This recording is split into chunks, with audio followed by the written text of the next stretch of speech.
फिर से आपका स्वागत है विवॉक ऑनलाइन क्लासेस के अंदर। मैं हूं भुवनेश्वर श्रीमाली और जैसा कि मैंने आपको पिछली क्लास में बताया था इनकम टैक्स में स्लैब रेट के बारे में, तो आज हम उस चीज़ पार्ट को कंटिन्यू करने वाले हैं।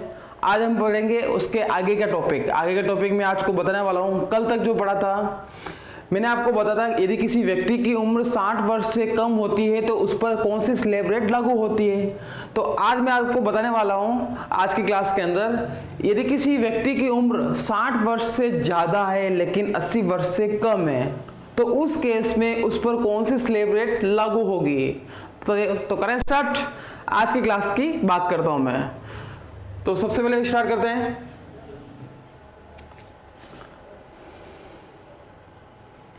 मैं आपको बता रहा हूं आज कि यदि किसी व्यक्ति की उम्र 60 वर्ष से ज्यादा है लेकिन 80 वर्ष से कम है तो उसके ऊपर स्लैब रेट कौन सी लागू होगी। उससे पहले मैंने पिछली क्लास में आप लोगों को बताया था, क्या बताया था मैंने आपको पिछली क्लास में बताया था कि यदि किसी व्यक्ति की उम्र 60 वर्ष से कम हो तो उस पर स्लैब रेट कौन सी हो रही है। तो आपको थोड़ी याद दिला रहा हूं, मैं रिवाइज करवा रहा हूं तो आपको ध्यान हो। मैं स्लैब रेट के मतलब आपको बताया था, मैंने आपको बताया था 0 से लगाकर 2.5 लाख तक की किसी व्यक्ति की आय जिसकी उम्र 60 वर्ष से कम हो तो 0 से 2.5 क्या होता है, नील होता है, कोई टैक्स उसको नहीं चुकाना होता।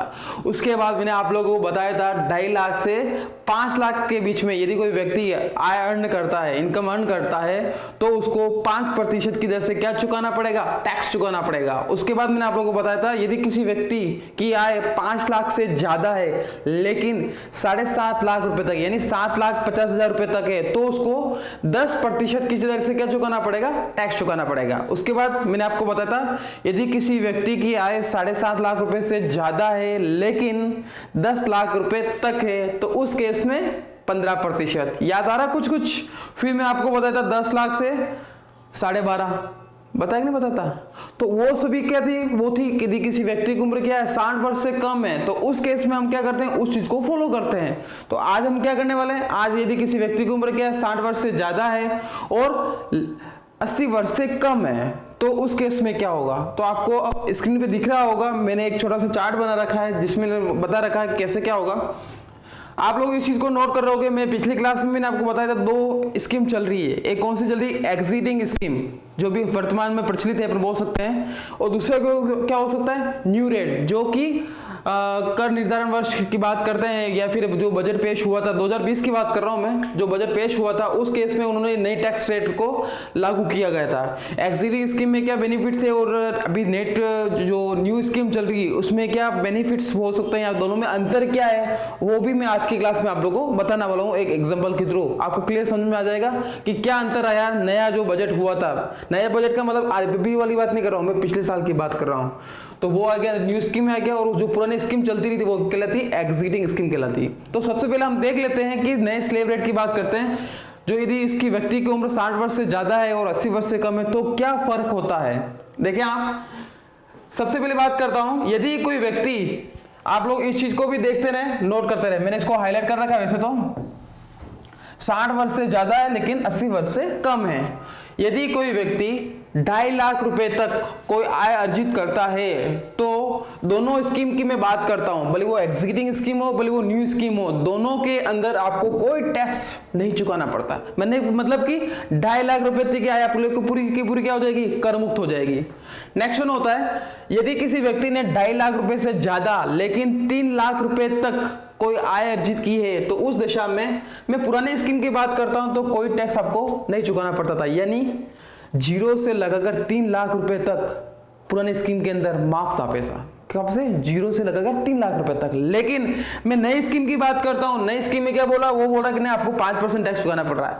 तो रेच एक बात घूम के वापस कहां गई, बात घूम के आ गई है कहां पर, यदि किसी व्यक्ति की उम्र 60 वर्ष से कम हो तो उस केस में भी क्या हो रहा था, 0 से लगाकर 2.5 लाख रुपए तक ही माफ था, यानी 2.5 लाख रुपए तक उसको टैक्स नहीं चुकाना था, बाकी के उसके अमाउंट पर क्या चुकाना पड़ रहा था, उसको टैक्स चुकाना पड़ रहा था। तो वही बात यहां पर भी हो रही है। क्या हो रही है, देखिए आप लोग, पुरानी स्कीम की मैं बात करता हूं, देखा जाए तो उस केस में 0 से लगाकर 3 लाख रुपए तक माफ था, लेकिन वो चेंज हो गया।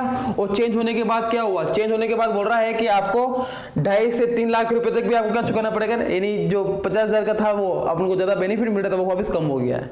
तो अब क्या करना पड़ रहा है अपन को, 5% की दर से क्या चुकाना पड़ रहा है, टैक्स चुकाना पड़ रहा है।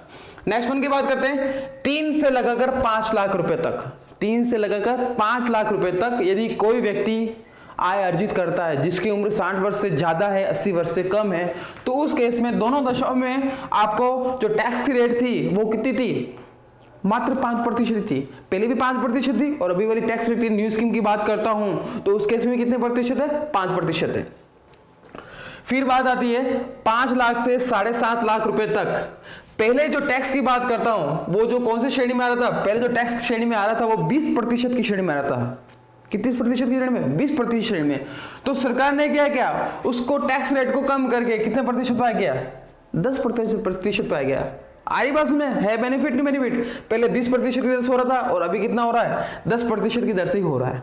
नेक्स्ट वन की बात करता हूं, यदि किसी व्यक्ति ने 7.5 लाख रुपए से ज्यादा लेकिन 10 लाख रुपए तक यदि कोई आय अर्जित की है, तो मैं पुरानी एग्जिटिंग स्कीम की बात करता हूं तो उसको 20% की दर से टैक्स चुकाना पड़ रहा था। लेकिन यदि वो न्यू स्कीम की बात करता है, न्यू स्कीम में आता है, तो उस केस में उसको 15% की दर से क्या चुकाना पड़ रहा है, टैक्स चुकाना पड़ रहा है।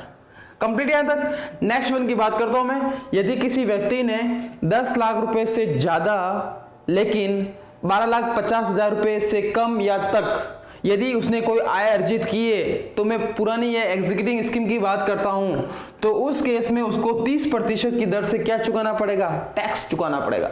लेकिन यदि वह न्यू स्कीम को फॉलो करता है, नई योजना को फॉलो करता है, उसका अनुसरण करता है, तो उस केस में उसको मात्र 20% की दर से उसको क्या चुकाना पड़ेगा, टैक्स चुकाना पड़ेगा।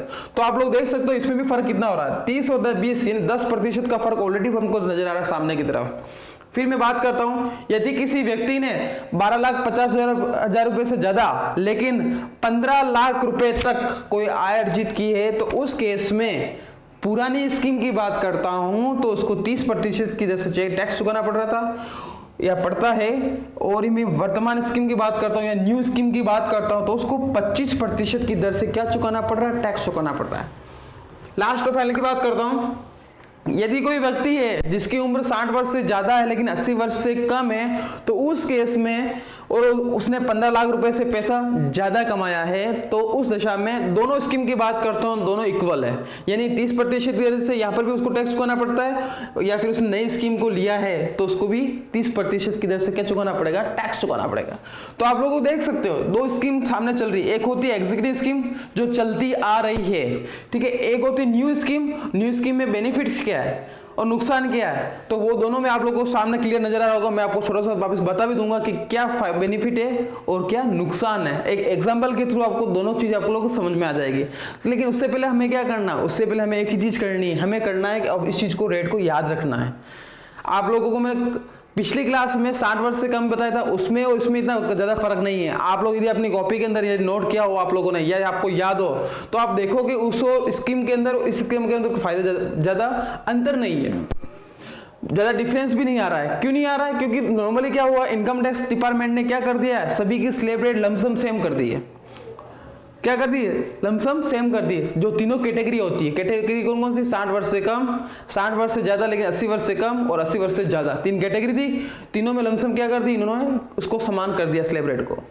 कंप्लीट यहां तक। अब हम क्या करेंगे, अब हम करने वाले हैं इसी के एक एग्जांपल लेते हैं और उस एग्जांपल के थ्रू मैं आप लोगों को समझाऊंगा कि यदि किसी व्यक्ति की उम्र 60 वर्ष से ज्यादा होती है लेकिन 80 वर्ष से कम होती है तो उसके ऊपर टैक्स लायबिलिटी कितनी बनती है। इसके अलावा दूसरे भी टैक्स भी उसके अंदर जुड़ते हैं, लेकिन वो अपन बताएंगे आने वाली क्लासों के अंदर। हाल फिलहाल में हमें समझना है स्लैब रेट के बारे में। कंप्लीट यहां तक। तो एक एग्जाम्पल लेते हैं, जैसे कि मैं एक एग्जाम्पल ले रहा हूं, कोई भी व्यक्ति हो गया, जैसे मैं बात कर रहा हूं, कल मैंने बात की थी रोहित जी के बारे में, ठीक है, तो आज मैं बात कर रहा हूं किसके बारे में, चलो आज मैं बात कर लेता हूं नरेश जी के बारे में। किसके बारे में, नरेश जी के बारे में। नरेश जी एक व्यक्ति हैं, एक एग्जांपल दे रहा हूं मैं आपको ना, जिनकी एज है, पर्सन का नाम मैं आपको बताता हूं, नेम हो गया नरेश जी, जिनकी एज मान के चल रहा हूं मैं 75 वर्ष है, 80 वर्ष से कम होनी चाहिए तो 75 वर्ष है, ठीक है। मान लो कि उन व्यक्ति ने, नरेश जी ने साल के अंदर इनकम जो अर्न की है, आय जो अर्जित किए हैं, वो उन्होंने अर्जित किए 18 लाख रुपए। कितने रुपए? 18 लाख रुपए उन्होंने साल का कमा लिया। अब वो क्या बोलते हैं, अब मुझे पता लगाना है इसके ऊपर टैक्स कितना बन रहा है। तो देखो, नॉर्मली मैं बात करता हूं, मैं पिछली क्लास की बात करता हूं, यदि कोई आम व्यक्ति होगा तो सबसे पहले क्या करो, स्लैब रेट को अपने माइंड में चलाना स्टार्ट कर देगा। क्या करेगा? स्लैब रेट को माइंड में चलाना स्टार्ट कर देगा। फिर ये देखेगा मैं कौन सी स्लैब रेट के अंदर आ रहा हूं। यदि वो सीधा व्यक्ति होगा, उसको पता नहीं होगा टैक्स के बारे में, टैक्स की गणना कैसे करते हैं, वो डायरेक्ट क्या करेगा, उस स्लैब रेट के अंदर चला जाएगा। स्लैब रेट कौन सी थी? जैसे कि 18 लाख की बात करता हूं, 18 लाख में बात कर रहा हूं मैं, तो जैसे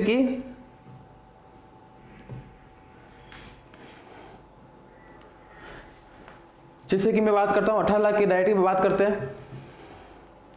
18 लाख कहां आ रहा है? 18 लाख आ रहा है, देखें आप लोग यहां पे देख सकते हो 18 लाख जो श्रेणी में आ रहा है वो कौन सी श्रेणी में आ रहा है? डायरेक्ट की बात करता हूं तो देखें आप, इसमें ये रहा, दिख रहा है, अबव 15 लाख। डायरेक्ट कौन सी श्रेणी में आ रहा है? 30% वाले की श्रेणी में आ रहा है। वो शौक हो गया, अरे यार मैं 18 लाख कमा लिया, तो मतलब 30% मुझे टैक्स चुकाना पड़ेगा। 18 लाख का 30% कितना होता है? कितना होता है? 5,40,000 रुपए। क्या पॉसिबल है? उसने 18 लाख रुपए कमाए, उसने अपनी मेहनत से पैसा कमाया, 18 लाख रुपए कमाया, उम्र उसकी 60 वर्ष से ज्यादा हो रही है, 75 साल का पर्सन है, 18 लाख रुपए कमा लिया और उसको 5,40,000 रुपए टैक्स चुकाना पड़ेगा। How possible? ऐसा पॉसिबल है क्या? वो खुद भी शौक हो जाएगी, उसको टैक्स के बारे में गणना के बारे में पता नहीं होगा कि टैक्स की गणना कैसे करते हैं, तो उस केस में आपको उसको क्या करना पड़ेगा? उसको नॉर्मली स्लैब रेट को नहीं देखना, वो चाह तो सही रहा है लेकिन इसको करना नहीं आ रहा है, तो करते कैसे, वो तो सीख रहे हैं हम आप लोग। तो क्या करेंगे, मान लो कि उसने उस श्रेणी की बात करता हूं तो उसको छोड़ देते हैं एक बार के लिए। अब मैं बात करता हूं यहाँ की बात करता हूं, अब हम यहाँ पे क्या करें, बाकी सबसे ज्यादा कुछ कल पिछली क्लास मैंने आपको जो बताया था, मैंने क्या बताया था, सबसे पहले आपको क्या करना, वो स्लैब रेट आपके माइंड में चलनी चाहिए। क्या चलनी चाहिए? स्लैब रेट माइंड में चलनी चाहिए। तो मैं पहले क्या कर रहा हूं, मैं पहले काम कर रहा हूं, मैं आपको पहले बता रहा हूं जो लेटेस्ट जो स्कीम है, जो न्यू स्कीम है उसके बारे में आपको बता रहा हूं। फिर इसी उदाहरण को हम लेंगे दोनों उदाहरण के रूप में, दोनों चीजों के बारे में, या फिर एक नया एग्जांपल ले लेंगे, उसमें मैंने आप लोगों को बताऊंगा कि एग्जीक्यूटिव स्कीम को वो फॉलो करता है तो उसको टैक्स लायबिलिटी कितनी बनती है, और यदि वो न्यू स्कीम को फॉलो करता है तो उसको के ऊपर टैक्स लायबिलिटी कितनी बनती है। मैं पहले बात कर रहा हूं किसकी बारी? न्यू स्कीम की बात कर रहा हूं। न्यू स्कीम का अपन चीज को अपन फॉलो करने वाला है। तो सबसे पहले काम क्या करना, आपको सबसे पहले यहाँ पे स्लैब रेट लिख दो। स्लैब रेट लिखने के बाद मैंने आपको एक वर्किंग नोट का एक तरीका बताया था, वो आप लोगों को करना है, और साथ ही साथ इधर हम क्या करते हैं, उस टैक्स की गणना करते रहेंगे, तो आपको ध्यान रहेगा हाँ उसकी टैक्स का राशि का कितना निर्धारण हो रहा है, वो वाली बात। तो सबसे पहले क्या करते हैं अपन, उस चीज को टैक्स रेट वाले लिख लेते हैं।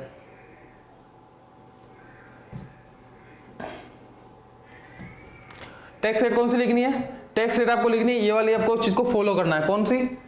ये वाली। 0 से लगाकर 2.5 लाख रुपए तक नील, 2.5 से 3 5, 3 से 5 5, 5 से 7.5 10, इसको इसके इधर राइट डाउन कर लेते हैं। तो सबसे पहले यदि एज की बात करते हैं, मैं इसके हिसाब से चल रहा हूं, मैं टैक्स रेट लिख देता हूं। टैक्स रेट में क्या हो रहा है, 0 से लगाकर 2.5 लाख रुपए तक उसको कोई टैक्स नहीं चुकाना है। कंप्लीट यहां तक। फिर बात करते हैं 2.5 लाख से लगाकर, मैं न्यू स्कीम में चल रहा हूं, 2.5 लाख से लगाकर 3 लाख रुपए तक उसको 5% की दर से क्या चुकाना पड़ेगा, टैक्स चुकाना पड़ेगा। उसके बाद क्या, 3 लाख से 5 लाख तक भी 5% की दर वाला टैक्स ही चल रहा है। आपको ध्यान आ रहा है? कुछ मैंने अभी आपको बताया था, उसको वापिस रिवाइज भी करना, आप लोगों को याद भी हो जाएगा उससे।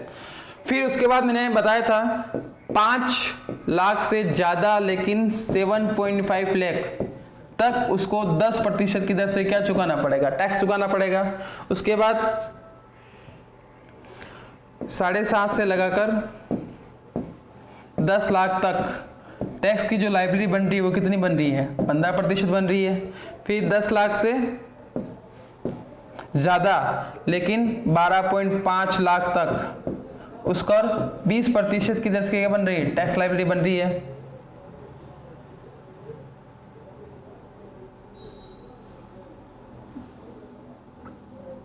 कंप्लीट यहाँ तक। फिर उसके बाद 12.5 लाख से ज़्यादा लेकिन 15 लाख तक उस पर 20% की दर से क्या बनेगी टैक्स लायबिलिटी। और यदि 15 लाख से वो ज़्यादा होता है 15 लाख अबोव, तो उसको 30% की दर से क्या चुकाना पड़ेगा, टैक्स चुकाना पड़ेगा।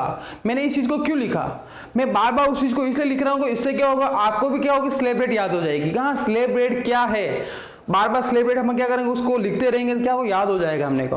अब क्या करना, बस ये तो पिक्चर तो क्लियर हो चुकी, 50% काम अपना हो चुका क्योंकि अपने सामने स्लैब रेट आ चुकी है। अब हमें क्या करना, उस क्वेश्चन पे अटैक करना है। जैसे कि मैं आपको हमेशा बोलता हूँ, क्वेश्चन पे अटैक करने का मतलब क्या, तो उस क्वेश्चन को, उस प्रश्न को समझो कि वो प्रश्न कहना क्या चाहता है। इस प्रश्न में ये कहा गया है कि उसकी उम्र है 75 वर्ष, तो 75 वर्ष के हिसाब से जो स्लैब रेट है वो मैंने लिख दी है। अब क्या करना, अब उस क्वेश्चन पे अपन को अटैक करना है, इस 18 लाख पे अटैक करना। 18 लाख क्या कह रहा है, तो जैसा कि मैंने आप लोगों को बताया, सबसे पहले आप लोगों को वर्किंग नोट तैयार करना है। वर्किंग नोट तैयार कैसे करेंगे, यहाँ पे लिखेंगे WN, यानी वर्किंग नोट तैयार हो चुका है। अब क्या करें, अब हम काम को स्टार्ट करते हैं। कैसे काम को कैसे स्टार्ट करेंगे, मैंने आपको बताया जो अमाउंट होता है सबसे पहले उस अमाउंट को लिख दो। मैंने लिख दिया 18 लाख, क्या लिख दिया मैंने, 18 लाख लिख दिया। और एक साइड में कॉलम और बना दो, उसमें आप लोग लिख दो टैक्स अमाउंट, जो भी है टैक्स अमाउंट आएगा वो यहाँ पे लिखना अपन को। तो उससे क्या होगा, आपको हर एक चीज की क्लियरिटी हो रही है, हाँ कैसे उस चीज की हम गणना कर रहे हैं। तो सबसे पहले बात करते हैं, जैसा कि मैंने आपको पुरानी या पिछली क्लास में मैंने आपको बताया कि आपको टैक्स की गणना कैसे करनी है। टैक्स की गणना करनी है आपको इसके अंतर की राशि से। किसकी राशि से, इसके अंतर की राशि से आपको टैक्स की गणना करनी है। तो कैसे करेंगे, जैसे कि बात करते हैं 18 लाख रुपए कमाया, मतलब 18 लाख यहाँ पर आएगा ही आएगा। तो सबसे पहले क्या करें, इस चीज को अटैक करते हैं। सबसे पहले हमें देखना है कि कहां तक पैसा माफ है। तो as per rules, as per ITR income tax rules अधिनियम जो 1961 है, उसके अनुसार यदि कोई व्यक्ति 2.5 लाख रुपए कमाता है, यानी 2.5 लाख रुपए तक की राशि उसकी होती है कर मुक्त। तो यहाँ पे बात करते हैं 2.5 लाख हो गया इसका कर मुक्त। तो यहाँ पे लिख दिया मैंने 2.5 लाख, और इसके आगे मैंने क्या लिख दिया, नील लिख दिया। इससे मुझे क्या याद रहेगा, नील का मतलब क्या, उस पर कोई टैक्स अमाउंट या टैक्स की गणना नहीं की जाती है। तो अब कितना बचा, 18 लाख में से 2.5 लाख तो चला गया जिस पर टैक्स बन ही नहीं रहा है। तो 18 में से 2 गया तो 16, और 16 में से 50 गया, कितना बचा 1550, ये हो गया 1550।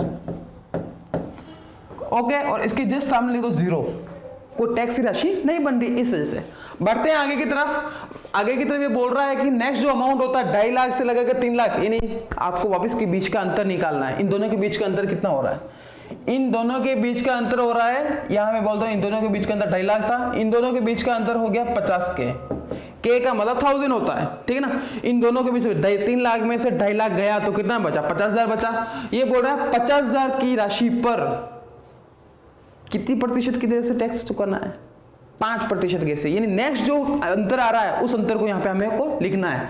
नेक्स्ट अंतर कितना आ गया अपने पास, नेक्स्ट अंतर आ गया 50,000 वाला, कंप्लीट है। और इसके सामने जस्ट लिख दो 5%। क्या लिखा मैंने, 5% लिखा, इससे मेरे को याद रहेगा, हाँ मेरे यहाँ पे 5% टैक्स की राशि बन रही, गणना करनी है अपने को। तो आपको कहना 50,000 का 5% वो आपको निकालना है। तो कितना होता है 50,000 का 5%, निकाल दो इसको। इसका नॉर्मल अमाउंट बन रहा है 2500 रुपए, ये बन रहा है। आप लोग को कैलकुलेशन के जब करके देखोगे तो सीधा से आपको पता लग जाएगा कैसे क्या हो रहा है। बढ़े आगे की तरफ। तो यहां तक तो बात अपनी पिक्चर क्लियर हो चुकी है। क्या क्लियर हो चुकी है कि यहाँ पे हमको जो डिफरेंस आ रहा था वो कंप्लीट समझ में आ रहा है अब क्या हो रहा है, और एक नहीं हो रहा है। नेक्स्ट बढ़ते हैं। अभी भी अपने पास यदि इसको मैं इसमें से लेस करता हूं तो मेरे पास 15 लाख का राशि अभी भी बच रही मेरे पास, यानी मेरे को अभी तक गणना करनी पड़ेगी, आगे बढ़ना पड़ेगा मुझे। नेक्स्ट स्टेप की बात करता हूँ, पहली स्टेप हो गई, दूसरी स्टेप हो गई, तीसरी स्टेप की बात करूँ जहां मुझे जाना है। अब तीसरी स्टेप भी वही करना है। क्या करना है, जो स्लैब रेट है उसके बीच की अंतर की राशि निकालो, सबसे पहला काम। तो इन दोनों के बीच की अंतर की राशि कितनी बन रही है, 5 लाख में से 3 लाख चला गया तो कितना बचा, 2 लाख बचा। आ रही बात समझ में है कि नहीं, इंटरेस्टिंग चीज। स्टेप बाय स्टेप की बात करता हूं। तो मेरे को नेक्स्ट जो श्रेणी पे लगेगा अमाउंट लगेगा वो कौन से, कितना अमाउंट है 2 लाख रुपए, और 2 लाख रुपए टैक्स की राशि कितनी बन रही है, 5% बन रही है। तो वापस मैं उस चीज पे चला जाऊंगा क्योंकि मेरे को वर्किंग नोट तैयार करना है, मेरे को याद रखना उस चीज को। तो मैंने क्या करते हैं, नेक्स्ट जो अमाउंट बन रहा है, नेक्स्ट अमाउंट दोनों के बीच का अंतर, नेक्स्ट अमाउंट बन रहा है 2 लाख। बनना है 2 लाख, 2 लाख के सामने भी लिख दो, ये जो 2 लाख आ रहा है उस पर प्रतिशत कितना बन रहा है अपने पास, 5% वाली टैक्स की राशि बन रही है, तो मैंने 5% लिख दिया। तो आपको 2 लाख का क्या करना है, 5% निकालना है। तो 2 लाख का नॉर्मल सा जो प्रतिशत होता है 5%, वो होता है 10,000 रुपए। तो ये मैंने इसके सामने लिख दिया 10,000 रुपए। आ रहा समझ में, कंप्लीट वेक्स। अब बढ़ते हैं हम आगे की तरफ। अब क्या हो रहा है, अभी भी मेरे पास जो टैक्स के हिसाब से देखा जाए तो राशि का जो अमाउंट हो रहा है वो हो रहा 13 लाख रुपए, यानी कि मुझे और भी आगे बढ़ना है, यानी मुझे नेक्स्ट स्लैब रेट की तरफ बढ़ना पड़ेगा, क्योंकि यहां तक हो चुका और यहां तक मेरा अमाउंट की राशि जो होती है, करियो की राशि अभी भी मेरे पास खत्म नहीं हुई है, आगे बढ़ना पड़ेगा। नेक्स्ट बात करते हैं, आगे की तरफ बात करते हैं। आगे बोल रहा है 5 लाख से ज्यादा 7.5 लाख रुपए तक 10% की टैक्स बनता है। तो कोई दिक्कत नहीं है, इन दोनों के बीच का हमें क्या निकालने वाला है, अंतर निकालने वाला है। दोनों के बीच का अंतर कितना होता है, इन दोनों के बीच का अंतर की बात करता हूं तो वही 7.5 में से 5 गया, तो मेरा जो अंतर की राशि बची वो कितनी बची, 2.5 लाख बची। 2.5 लाख पर कितना प्रतिशत टैक्स बनना पड़ेगा हमको, 10% टैक्स करना पड़ेगा। तो यही चीज वापस यहाँ पे लिखनी है। अब नेक्स्ट जो स्टेप कौन सी है, ये वाली क्या है, मैं जो नेक्स्ट टैक्स लगाने वाला हूँ किस पे, कितना लगाने वाला हूँ, 2.5 लाख पे लगाने वाला हूँ। कितनी प्रतिशत की दर से, 10% की दर से, या 10% हो गया तक 10%। सीधे क्या करना है, इसकी कैलकुलेशन करनी है। 2.5 लाख का 10% कितना होता है, 2.5 लाख का 10% होता है 25,000 रुपए। कंप्लीट। यहां तक स्टेप बाय स्टेप आप लोग देख सकते हैं, नील में 0 हो गया, 5 में 25 हो गया, वापिस 5 का कितना 10,000 हो गया, और 10 का कितना हो गया 25,000 हो गया। कंप्लीट। यहां तक अब देखते हैं कि अब क्या टैक्स की राशि, करियो की राशि बच रही है, वैसे साफ दिख रहा है, तो राशि तो बच रही है, कितनी बच रही है वो हम निकालने वाला है। 13 में से 2 गया तो 11, और 11 में से 50 गया तो कितना बचा, 10,50,000 रुपए। यानी मुझे इस राशि पर अभी भी कर की गणना करनी है। तो क्या करेंगे, थोड़ा सा स्लैब रेट हम आगे की तरफ बढ़ने वाला है। नेक्स्ट स्लैब रेट क्या बोलती है, नेक्स्ट स्लैब रेट ये बोलती है 7.5 से लगाकर, यदि किसी व्यक्ति ने 7.5 से लगाकर 10 लाख के बीच में कोई राशि कमाई है तो 15% की दर से क्या चुकाना पड़ेगा, टैक्स चुकाना पड़ेगा। तो वापिस आपको उस चीज को नहीं देखना, आपको देखना है यदि नेक्स्ट अमाउंट बढ़ रहा है तो आपको इन दोनों के बीच के अंतर की राशि आपको निकालनी पड़ेगी। दोनों के बीच के अंतर की राशि कौन सी है, अभी जो है वो वाली है। 10 लाख में से 7.5 लाख गया तो कितना बचा, 2.5 लाख बचा, 2.5 यानी 2,50,000 बचा। तो उस पर कितना प्रतिशत है, 15% है। तो वापस उस राशि को हम यहां लिखने वाले हैं। नेक्स्ट जो स्लैब रेट आ रही है वो आ रही 15% वाली, कितनी है, 2,50,000। इसमें से इसको एक बार घटा देते हैं हम, इससे अपन को पता लग जाएगा कितने क्या बच रही है। नॉर्मल सी बात है, 8 लाख रुपए आप करके बच रही है। अब आती टैक्स गिरने की बात करता हूं, तो जैसा मैंने आपको बताया, सामने मैंने टैक्स रेट भी लिख रखी है और अमाउंट भी लिख रखा, टैक्सेबल अमाउंट भी लिख रखा मैंने, करियो की राशि भी लिख रखी है। तो ज्यादा कुछ नहीं करे, इसको मल्टीप्लाई कर दो, सामने की तरफ राशि लिख दो, गुणा भाग किया, उसके बाद इसकी जो राशि है ये वो आई है 37,500। आप लोग भी कैलकुलेटर का उपयोग ले सकते हैं और राशि की गणना कर सकते हैं, या फिर आप चाहो तो कॉपी के अंदर भी आप इसको राइट डाउन करते रहें, कैलकुलेशन करते रहें। कंप्लीट। यहां तक बढ़ते हैं हम थोड़ा सा आगे की तरफ। अभी भी क्या हो रहा है, अभी भी देखा जाए तो राशि मेरी बच रही है, कितनी बच रही है, अभी भी मेरे पास 8 लाख रुपए बच रहा है, यानी कि मुझे नेक्स्ट स्लैब की तरफ फिर से बढ़ना पड़ेगा। तो यहां तो बात कंप्लीट होगी। नेक्स्ट स्लैब रेट क्या बोलती है, नेक्स्ट स्लैब रेट बोलती है 10 लाख से ज्यादा है लेकिन 12,50,000 से कम या तक है। तो ज्यादा कुछ नहीं करना, आपको फिर से क्या करना, अंतर की राशि को निकालना पड़ेगा। अंतर की राशि को कैसे निकाल देंगे, अंतर की राशि को ऐसे निकाल दिया, क्या बन रहा है, 12,50,000 में से 10 लाख गया तो वापस मेरी राशि कितनी बच रही है, अंतर की राशि कितनी आ रही है, अंतर की राशि 2.5 लाख रुपए आ रही है। तो अंतर की राशि को मैंने लिख दिया, तो 2.5 लाख का जो वापिस आपको यहाँ पे इस चीज को लिखना है, मैंने यहाँ लिखा 20% बनाया और यहाँ पे मैं इसको लिख दिया 2.5 लाख।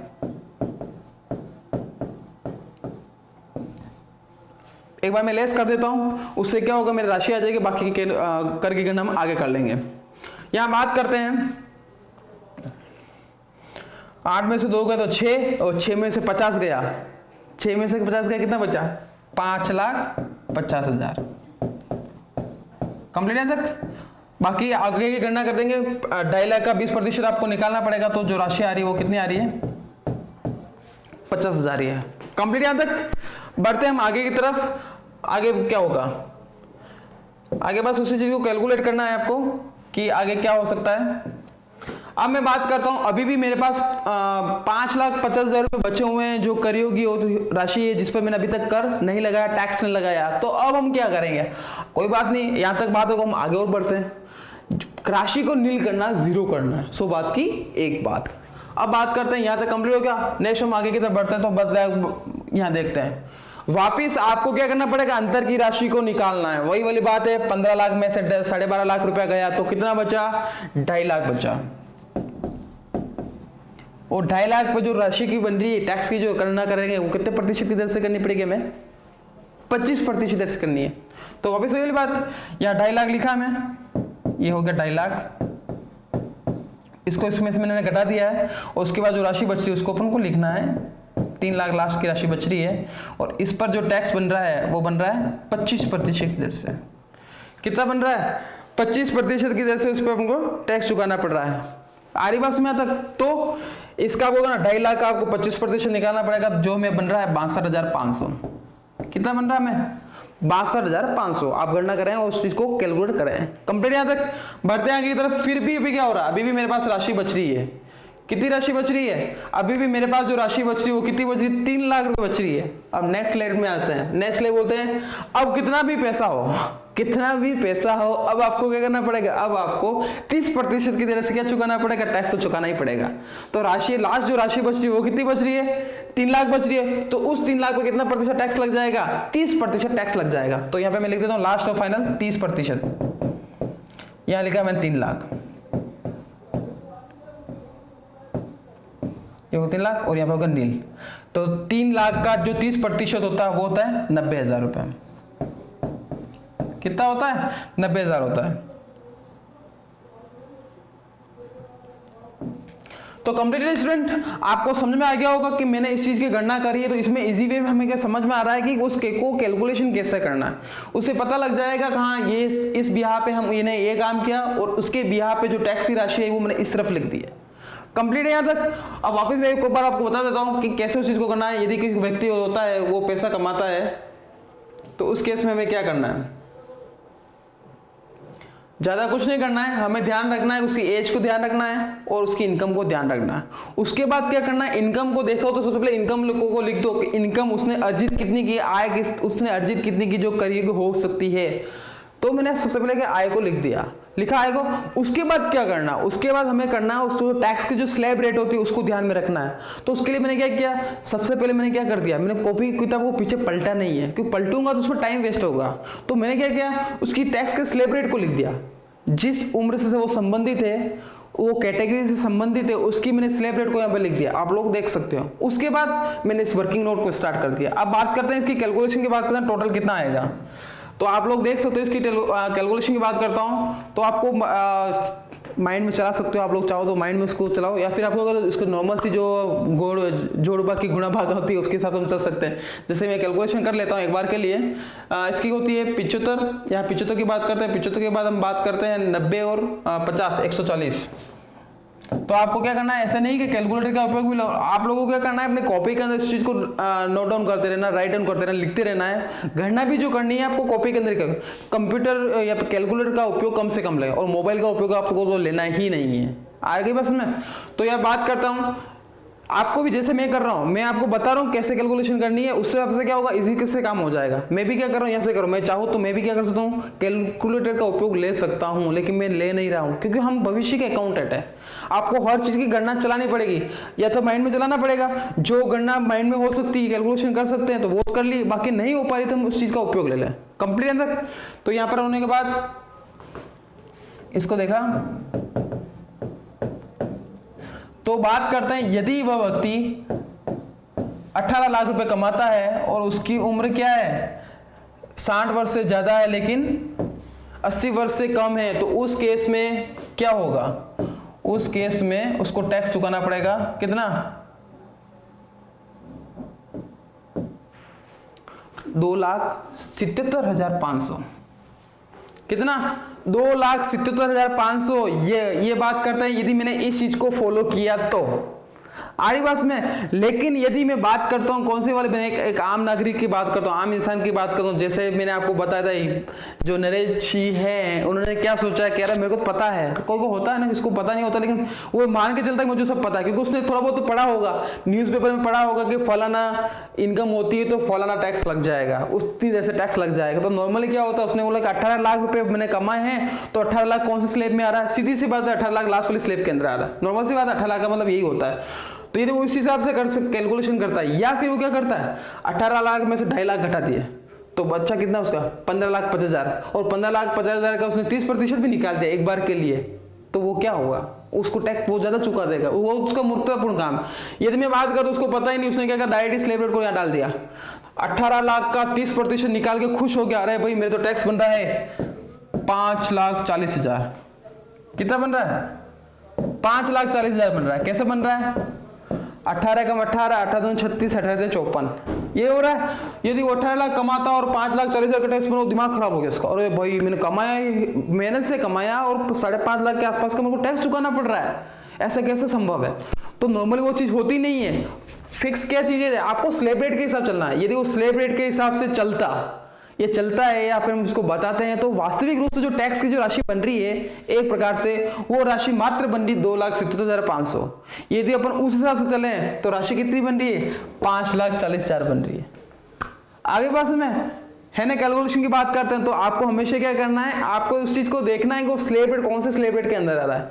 यदि उस आप लोग स्लैब रेट को चलोगे, स्लैब रेट के हिसाब से चलते हो, तो उस केस में आपको एक्यूरेट की बात करता है, एक्यूरेट के हिसाब से इनकम टैक्स का जो अमाउंट होगा वो आ जाएगा। इसके अलावा छोटे मोटे जो सेस वगैरह जुड़ते हैं, उपकर जुड़ते हैं, वो तो आने वाली क्लास को मैं आप लोग बताऊंगा उसमें कैसे किस चीज को जोड़ा जाता है। कंप्लीट है तक। तो स्टूडेंट इसको फिर से आप लोग देखें कि इसमें मैंने कैसे इस चीज को कैलकुलेट किया है, कैसे टैक्स की गणना की है। वैसे आप लोगों को अब धीरे धीरे समझ में आने लग गया होगा कि अरे हाँ यार टैक्स की गणना कोई टफ काम तो नहीं है, बहुत ही इजी काम है। बहुत ही इजी काम बना कैसे बना है, उस वजह से कि हमने क्या उस अंतर के हिसाब से काम किया। अंतर के हिसाब से क्या करा, उसको कैसे गणना करते नॉर्मली यदि बात करते हैं यहाँ से समझ में आ गया होगा आप लोगों को। यहाँ पे आपको ऐसे हिसाब से चला रहना। इस हिसाब से मुझे कैसे पता चल रहा था कि कितनी करियों की राशि बच रही है, उससे मैं लास्ट में क्या गया यहाँ पे आ गया। कंप्लीट तक। तो स्टूडेंट्स इसको प्रैक्टिस को फिर से करें और आने वाली क्लास के अंदर मैं आपको बताऊंगा एग्जीक्यूटिंग स्कीम और कौन सी स्कीम के बारे में, न्यू स्कीम के बारे में। इन दोनों के बीच में अंतर कितना होता है, यदि मैं दोनों की गणना एक साथ करता हूं तो किसकी राशि ज्यादा बनेगी टैक्स को, किसकी राशि कम बनेगी, वो बताऊंगा मैं आपको आने वाली क्लास के अंदर। तब तक के लिए इसको प्रैक्टिस के तौर पर फिर से करें। धन्यवाद।